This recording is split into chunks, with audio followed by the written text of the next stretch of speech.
Olha, a gente vai falar agora sobre fome emocional. Acompanha comigo esse VT. Depois a gente vai aprofundar aqui com o Dr. Daniel, o Gabriel. A gente vai aprofundar sobre esse assunto. Veja lá. Comer é algo muito esperado pela maioria das pessoas. Saborear um doce, salgados e frutas faz bem à nossa saúde, além de nos deixar satisfeitos. Mas nem todo mundo tem um apetite controlado. Alguns têm aquilo que chamamos de fome emocional. A fome emocional acontece quando a pessoa come através de seus sentimentos. Se sente raiva, precisa comer. Se sente alegria, merece algo gostoso. Se a ansiedade surge, lá vamos nós descontar na comida. Infelizmente, a fome emocional em excesso não traz nada de bom à saúde, podendo levar a diabetes, colesterol alto e entre outros problemas. No Bendita Hora de hoje, entenda mais sobre a fome emocional e como controlá-la. Olha aí, gente, eu estou recebendo aqui na Rede Vida de Televisão o Dr. Daniel Bratan. Dr. Daniel já esteve com a gente aqui, esse dia é muito bom. Sucesso, Gabriel, foi um sucesso. Imagina. Dr. Daniel aqui, ó, é endocrinologista, né? E eu vou no Dr. Daniel, já marquei com ele para ir no Dr. Daniel. Vou esperar o senhor lá, hein? Vou mesmo, é verdade, verdade.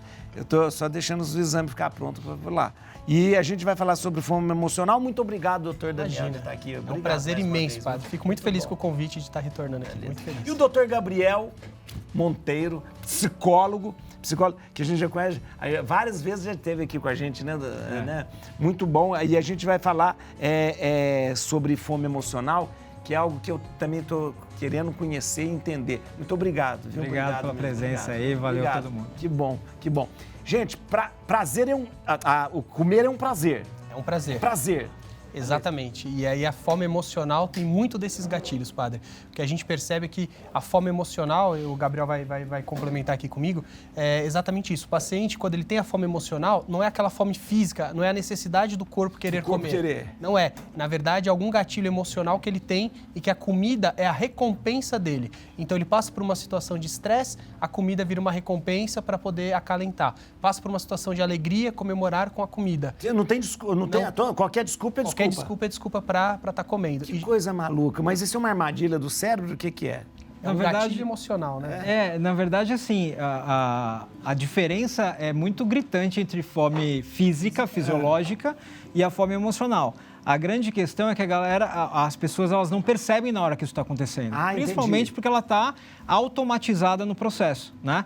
Então, quando acontece a fome emocional, acontece alguma questão externa ou interna, ou seja, de muito tempo atrás, ou naquele evento que gerou ou uma ansiedade, ou um estresse, ou emoções, né, tristeza, medo, que geram uma frustração, esse tipo de coisa. E aí ela vai buscar em alguma bengala que a gente chama emocional, né?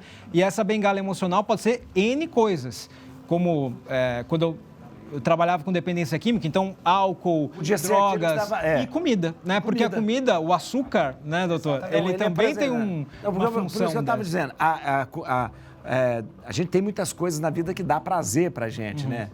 E deixa a gente bem, né, alegre. A comida é uma dessas coisas, porque não é só pelo fato de comer, mas pelo fato de estar na mesa, de estar com o outro, de estar aquela coisa assim, né? Agora, aliás, para mim, um dos poucos prazeres que eu posso ter é a comida, né? O doutor, mas o seguinte, a fome, a gente fala fome fisiológica, falou... O meu corpo, ele sente fome. Eu estou precisando disso aqui. Ele vai selecionar aquele nutriente, por exemplo, ou não? Não, a fome física, você não tem busca específica por nutrientes, não. Na verdade, você busca alimentação, e geralmente alimentação ampla, você não tem a necessidade específica. A diferença para a fome emocional é justamente essa. O paciente com a fome emocional, ele seleciona o que ele quer comer. Ele escolhe. Né? Ele vai comemorar, eu quero um chocolate, eu quero comer um churrasco, né? Eu quero comer uma carne, um frango. Ele tem essa noção e ele consegue selecionar. Então, essa é a grande diferença, a fome física e a fome emocional. A física, você não tem essa procura específica. Na fome emocional, você consegue identificar. Porque quando a gente sente fome, a gente sente fome.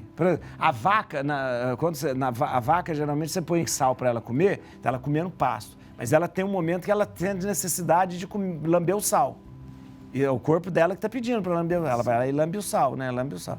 né? A gente não tem, a gente tem fome, a gente quer comer qualquer coisa que tem na frente. O organismo humano, ele busca nutriente, ele não tem essa especificação por um alimento determinado. Qualquer coisa mata a fome, no sentido físico. Agora, o emocional precisa ser aquele hambúrguer, precisa ser aquela pizza. As quantidades também, né? E não tem exagerado. esse negócio que o pessoal, às vezes a pessoa de noite fala, eu tô com uma fome de tal coisa, né? Então, essa é a fome emocional, exatamente. Então, você tem lá, mas eu tô com fome de comer, eu tô com fome de...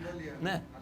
Olha lá, E geralmente a fome emocional é coisa ruim que você come. Coisas calóricas. A gente sempre percebe isso, que a fome emocional é a busca por algum alimento específico e geralmente alimentos que têm baixa concentração de nutrientes adequados e tem uma quantidade de calorias muito grandes. Né? Gordura e açúcar. Né? Açúcar e gordura. Gordura e açúcar. Exatamente. Porque assim, é aquilo, né, padre? Você vai buscar uma forma de prazer instantâneo em vez de lidar com uma questão, né? Então, aquela questão é muito séria, é muito difícil, porque a pessoa acha isso, né? Às vezes não é, mas ela não consegue lidar com aquilo. Como ela não consegue lidar com aquilo, ela vai buscar inconscientemente, isso não é uma coisa que a pessoa sabe. É um processo consciente. Mas inconscientemente ela vai comer uma barra de chocolate, porque vai dar um prazer instantâneo para ela. Só qual é a grande questão? Não vai resolver o problema, né? Vai trazer outros problemas se ela comer regularmente esse tipo de alimentação e vai gerar, muitas vezes, culpa de ter comido em excesso. É a verdade. Exatamente,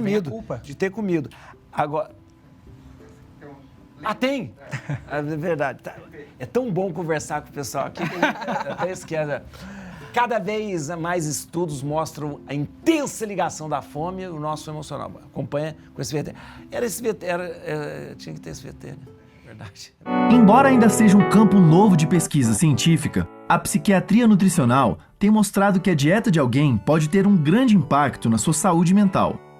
Uma das principais conclusões das pesquisas nessa área é que dietas saudáveis se relacionam com uma menor chance de desenvolver depressão. Ao mesmo tempo, dietas pouco saudáveis, como as que envolvem comidas processadas, aumentam o risco de desenvolver depressão. Por exemplo, existem evidências de que aderir a um estilo de vida mediterrâneo diminui as chances de alguém apresentar sintomas depressivos. Para chegar a essa conclusão, um grupo de cientistas observou 11.800 pessoas durante cerca de 8 anos. Os cientistas avaliaram o quanto essas pessoas aderiam ao estilo de vida mediterrâneo e qual era o impacto disso na saúde mental delas. Esse estilo de vida inclui a adoção da famosa dieta mediterrânea, uma dieta composta por coisas como frutas, peixes, sementes, vegetais, castanhas e azeite, ou seja, coisas bem saudáveis. Já existem várias pesquisas indicando que esse tipo de dieta previne doenças cardiovasculares e câncer. Mas o estilo de vida mediterrâneo também inclui outras coisas além da dieta, como atividades físicas regulares e interação frequente com outras pessoas. Dentre as 11.800 pessoas acompanhadas pelos cientistas, aquelas que aderiam bastante ao estilo de vida mediterrâneo tinham uma chance bem menor de desenvolver depressão do que as pessoas que aderiam pouco a esse estilo. Gente, que maluquice! A comida, então, veio determinar se a pessoa teria chance ou não de ter depressão? Exatamente. Que coisa! Alimentos mais saudáveis, dietas mais saudáveis, pacientes têm menos chance de desenvolver depressão e outras patologias psiquiátricas também, outras patologias. Que coisa interessante, a dieta do Mediterrâneo, essa dieta baseada em coisas oleaginosas, né? O azeite geralmente de oliva, o peixe, grãos, né? Os grãos, né? Muita coisa. Aliás, essa coisa que se come muito, né? Que a região é o grão de bico, é aquela coisa. Interessante isso, interessante. Agora, a fome emocional também pode estar ligada a um fator físico ou não? Não, a não ser algum estresse traumático também pode estar ligado, mas geralmente a fome emocional são gatilhos da mente, gatilhos emocionais, situações, né, como o Gabriel falou, um estresse, uma alegria, uma situação que relembra algo do passado, né, sempre tem algo a ver com gatilho emocional, sempre tem alguma memória. Está ligado à questão da depressão, ansiedade, assim, problema de saúde mental, assim? Porque a única coisa que o doutor falou que faz sentido mesmo nesse âmbito A dor física, por exemplo, pode gerar um distúrbio emocional que pode gerar uma fome emocional, entendeu? Então, às vezes a pessoa tem uma dor crônica em alguma área e aí isso pode desencadear, né? Uma dor no ciático que é frequente e tal, mas isso não é o mais comum, né? E uma outra coisa que eu acho que é fundamental também falar, padre, é assim, tem gente que endemoniza a fome emocional como algo... nossa, eu não posso comer nunca uma coisa para comemorar algo e tal. E na verdade pode. Você pode, tudo com parcimônia, né? Tudo com cautela. Com cautela é válido, né? Então você pode se dar o luxo de comer uma besteira ou comer alguma coisa legal, bacana, quando acontece, quando você, sei lá, é promovido ou quando tem uma festa de aniversário e tal. O problema é você fazer isso todo dia. Sua dieta. Exato, fazer disso uma rotina, né? Fazendo disso uma rotina, você vai trazer outros problemas para a tua saúde. Obesidade, doenças cardiovasculares, o diabetes, né? Então, e geralmente a pessoa que tem essa compulsão, ela acaba até parando as práticas que são práticas de saúde como atividade física. Né? Porque ele não tem o mecanismo de recompensa é a comida e não, por exemplo, a atividade física. Então, é interessante isso. A recompensa, o prazer dele está ali. Está ali. E não está mais vamos supor, fazer uma corrida, ele não tem mais... Ele não tem motivação. Não tem motivação para isso. Né? É aquele sentimento de culpa que o Gabriel falou, eu comi, já que eu comi e fiz coisa errada, então agora eu não vou fazer atividade física, não preciso, né? Já estou fazendo errado minha alimentação. E o pior, né, é assim, já que eu comi, eu vou comer mais, porque... Comer mais, exato. Né, assim, já comi uma barra, então eu vou comer duas, porque já fiz errado mesmo, né? Se for na segunda-feira é pior, porque fala, agora eu vou fazer a semana inteira errado, recomeço na segunda, entendeu? Mas aí, se é um processo...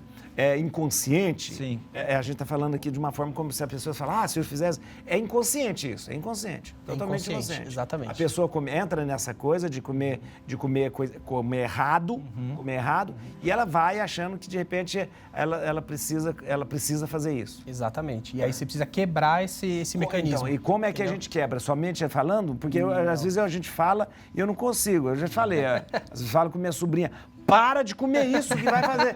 Não adianta. Na verdade, existem várias técnicas, né? Até o acompanhamento psicológico é muito indicado para o paciente poder perceber qual o momento que ele tem esse gatilho, que é aquele start que ele começa a comer. Isso é muito importante, que é a autoconscientização. A prática de atividade física ajuda demais, porque você quebra esse paradigma, né? De vou comemorar comendo. Não, na verdade, o paciente que faz atividade física, quando ele está inserido no meio de atividade física, ele começa a repensar aquilo que ele come. Por quê? Poxa, estou treinando, estou levantando cedo, estou fazendo um esforço, não vou comer isso que vai me fazer mal. Né? Então, você começa a quebrar esses paradigmas. Mas a terapia psicológica é a base de tudo. É o padrão ouro no tratamento específico da fome emocional, porque ela é tudo baseado na emoção, né? Em como a pessoa lida com os seus sentimentos e lida com as questões que acontecem na vida dela. Isso pode ser... Tem pessoas que falam assim, mas eu não sei... Que gatilho que gerou isso em mim? A pessoa às vezes, padre, assim, o gatilho não é de agora. É coisa lá de trás que ela aprendeu daquela forma emocionalmente e ficou, né? Então, ou então é uma coisa que estava lá atrás e estava preenchendo o copo. De repente, foi uma gotinha que transbordou e aí a pessoa começa a usar desse subterfúgio para sentir prazer ou para fugir, porque é uma fuga. É uma fuga de você conseguir lidar com a sua emoção, lidar com aquela questão em si. Então, nesse processo, o que a gente faz, como o doutor falou, primeiro fazer uma psicoeducação com o paciente, porque às vezes a pessoa não sabe nem nomear sentimento. Ela não sabe nem falar o que ela está sentindo. O que ela está sentindo, né? Então, assim, como é que você vai lidar com algo que é desconhecido para você, né? Então, você tem que saber entender todo o seu conteúdo emocional. Outra, aí tem vários exercícios, né? Mas fazer diário de alimentação, entender... Diário de alimentação é ótimo, demais. Né? Porque às vezes o paciente fala assim, mas eu não como muito. Aí fala, então vamos anotar tudo que você come? Sei. Aí ele vem pra você, se assusta. Ele começa com um caderninho e volta com um livro, entendeu? Olha tudo que eu comi. Porque ele esquece que aquelas pequenas beliscadas, né? Exato. Aquelas pequenas coisinhas entre as refeições, ele se esquece. Ele esquece. Né? Então, aquilo não é refeição. Não é refeição, mas toda vez, tomei um café, aí dali a pouco vai um biscoitinho, uma bolachinha. Quando ele anota tudo, ele fala, meu Deus, olha o que eu tô fazendo, né? Agora,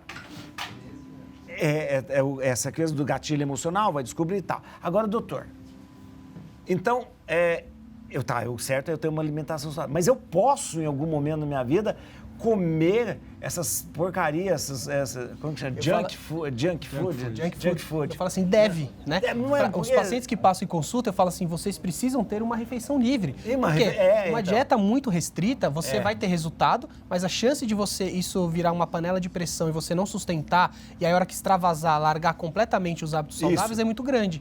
Então, o que eu sempre falo para os pacientes, escolhe um dia para ter uma refeição saudável e não se culpe. É normal, atletas fazem isso, né? Fisiculturistas de alta performance fazem isso. Porque é bom, porque é gostoso. Exato. Uma coisa com torresmo, gordurenta, é muito bom. Nossa, muito bom. E outra coisa, isso eu falo dentro do meu consultório para várias questões, mas para comida também, alimentação também. Dentro da psicologia positiva, a gente entende força de vontade, que é uma forma da gente entender que a gente tem um limite diário de força de vontade que a gente pode aplicar para segurar questões, né? Assim que coisas que podem fazer com que a gente escorregue e use alguma coisa que não seja legal e tal.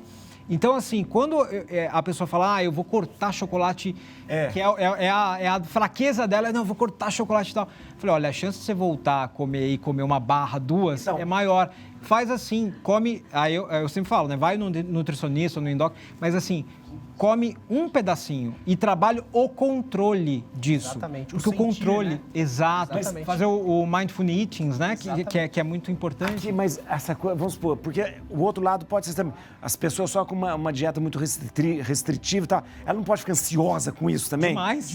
Desenvolver aquela ansiedade. Demais. Né? Dietas muito restritas causam ansiedade e má performance. Exato. Gente chata também, né? Porque a gente vai comer, a pessoa tá falando que a gente tá comendo, né?